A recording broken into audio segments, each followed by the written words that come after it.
কখনো ভাবতে পারি নাই যে মাসে এত মান্থলি একটা বেতন পাবো। 3-4 মাস পরপর যেহেতু চেঞ্জ হবে, তো আরও প্লেয়ারদের মধ্যে আরও উৎসাহ বাড়বে এবং তাদের মধ্যে আরও কম্পিটিশন যে ভাবটা ওটা তৈরি হবে এবং যারা আমরা এই পর্যায়ে আসছি আমরা সবাই চেষ্টা করব যে আরও ভালো কিছু করার এবং পারফরমেন্সটা ধরে রাখার।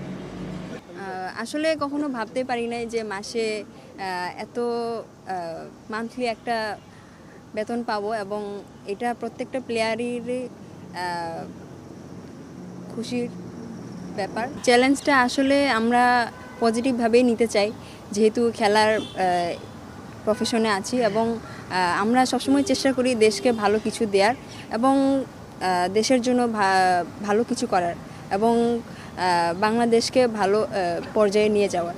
তো এই চ্যালেঞ্জটা আমাদের জন্য কঠিন হবে এবং নিচু পর্যায়ে যারা আছে এখনও খেলা শুরু করছে তাদের জন্য খুবই ভালো হবে এবং তাদেরকে আরও উৎসাহ বাড়াবে।